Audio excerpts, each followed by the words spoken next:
Aí o maior neurocientista da época, o professor Vernon Mountcastle, imagina, você está lá no seu posterzinho, você é um postdoc do Brasil, 93, você está lá, né? Os caras nem sabem onde fica a universidade onde você vem, né? Para você ter uma ideia do respeito que você emana, né? No lugar desse.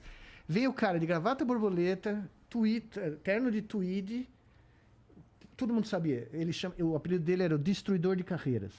Porque ele vinha no seu pôster, se o Vernon Mountcastle chegasse e falar, ok, você tinha uma carreira. Se o Vernon Mountcastle chegasse e falar, isso é um lixo, putz, vai fazer alguma coisa, vai dirigir o Uber, porque neurocientista você não vai ser. Ele literalmente acabava com a sua carreira no momento. Aí vem o professor Vernon Mountcastle, eu já, né, provavelmente molhando as calças, vendo o nome, porque você viu o cara e eu estudei no livro dele. Imagina, eu fiz medicina com o livro de fisiologia de Vernon Mountcastle. Aí o velhinho vem vindo. Falei, acabou, né? Foi bom. 4 bons anos nos Estados Unidos. Eu tinha registrado 36 neurônios. Primeira pergunta. Ele não perguntou meu nome, não perguntou de onde eu vinha, não perguntou absolutamente nada. Falou do Flamengo? Nada. Ele era da Virgínia, ele era um lord da Virgínia, né? Um aristocrata virginiano. Ele virou para mim, Dr. Nicoleles. Pela primeira vez alguém me chamou de Dr. Nicoleles. Eu nunca tinha sido chamado de Dr. Nicoleles. Qual é a vantagem que o senhor vê em registrar 36 neurônios ao mesmo tempo? Eu apavorado, né? Completamente apavorado. Eu falei, Dr. Vernon Mountcastle, a vantagem é que é 36 vezes mais do que o senhor fez. O cara olhou para mim e falou, I like Brazilians. Uhum. Aí o meu chefe, que estava atrás de mim, o John Chapin, morrendo de medo do que ia acontecer, vira para mim, you have a career. Agora, Nicoleles, assim como não vai ter o algoritmo... Sim. E que a consciência, você fez uma descrição para a gente do funcionamento dela, uma coisa particular sua, etc. Tal, mas que, enfim, tem todo o fundamento. Vai ser inatingível um estudo, a gente nunca vai conseguir uma definição mais clara, a gente não vai conseguir trabalhar a consciência como uma ferramenta que pode ser estudada mais profundamente. Outro dia eu fiz eu sou também no Twitter, infelizmente eu frequento muito mais do que eu devia. Alguém me perguntou, alguém começou a falar que a inteligência artificial ia nos substituir, né? Como sempre, né? Isso aí já virou norma. Quando alguém vem com esse papo pra mim, eu já falo assim, eu conversei com o Miguel Nicoleles. Ótimo. E ele falou que não é bem assim. Para destruir qualquer argumento. Beleza, muito obrigado. Agradeço. É eu e você, não, então. Jean?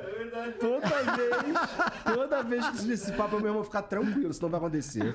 O Nicoleles falou que funciona assim. E eu fui lá no Twitter e falei assim, nunca nenhum sistema digital vai substituir a mente humana. A mente humana jamais será obsoleta. Os sistemas inteligentes artificiais, que nem são inteligentes nem artificiais, podem ser mais eficientes e podem ser mais produtivos em algumas tarefas que são definíveis por um algoritmo. Mas no que tange a nossa humanidade, criatividade, intuição, e fiz uma lista, né?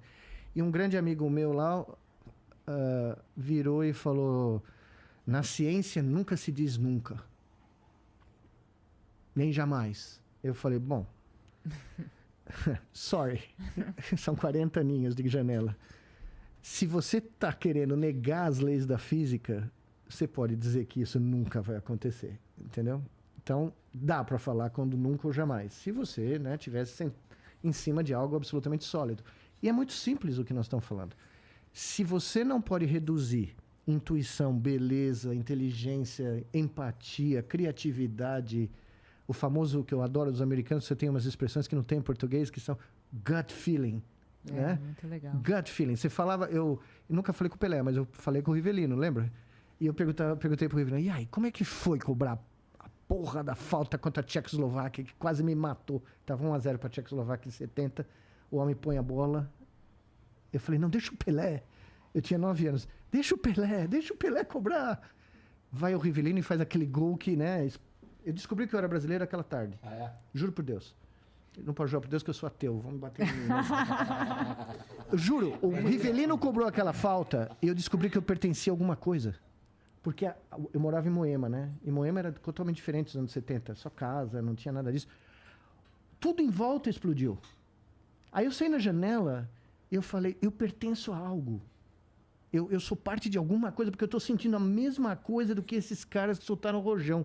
E sim, 40 anos depois, eu encontro o cara que cobrou a falta. Né? Aí eu vou lá e pergunto para ele, e aí? Um tremendo boca suja. Não, sensacional, eu adoro o Rivelino.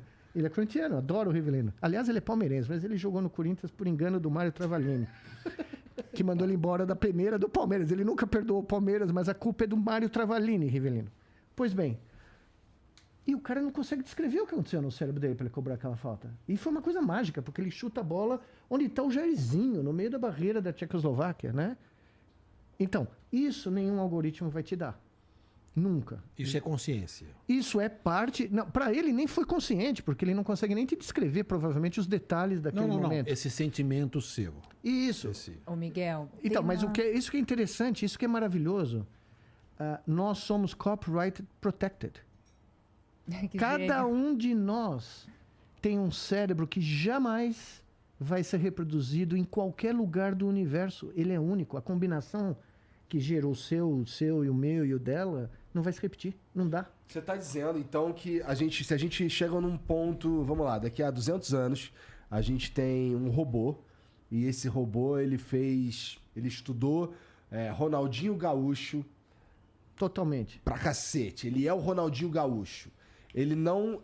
Tudo que ele vai conseguir fazer é o que o Ronaldinho Gaúcho já fez. Isso. Ele não consegue fazer algo que o Ronaldinho Gaúcho não fez. Mas eu participei de um exemplo, de uma pesquisa dessas. Um cara, se não me engano, em Barcelona, criou um desses sistemas inteligentes, faz 10 anos, que compunha sinfonias que soam como Mozart. Tá. É mais ou menos o Midjourney fazendo pintura. Isso, exato. Ele pegou todas as sinfonias conhecidas do Mozart, alimentou num sistema digital, e o sistema começou a criar música que ele tocou para mim. Falei, pô, isso é Mozart. Ele falou, não é Mozart, é o meu computador que criou um troço baseado na música de Mozart. Uhum. E isso era nós estávamos na Coreia, se eu não me engano, foi na Coreia do Sul, em Seul. Aí eu perguntei para ele e falou, tá bom, o programa tá aí? Ele falou, tá, claro. Ele achando que eu ia pedir outra sinfonia de Mozart. Eu falei, me faz um Beatles aí, por favor. Nada. Por isso que eu digo que o sistema baseado no que a gente chama de inteligência artificial, que é baseado no passado, só pode criar um futuro que já ocorreu. É um mundo sem futuro. É você acreditar que não vale mais a pena criar nada novo, porque tudo que você está fazendo é baseado nas estatísticas do que já ocorreu. Então, hoje, por exemplo, me mandaram um tweet falando, nossa, olha esse computador. Pegaram ressonância magnética do córtex visual de não sei quantos voluntários, mostraram os cartões pro cara e o que eles tiram do cérebro do cara, eles põem no computador e reconstrói o que o cara viu. Falei, pô, isso aí é brincadeira de criança. Eu fiz isso com um rato há 25 anos atrás.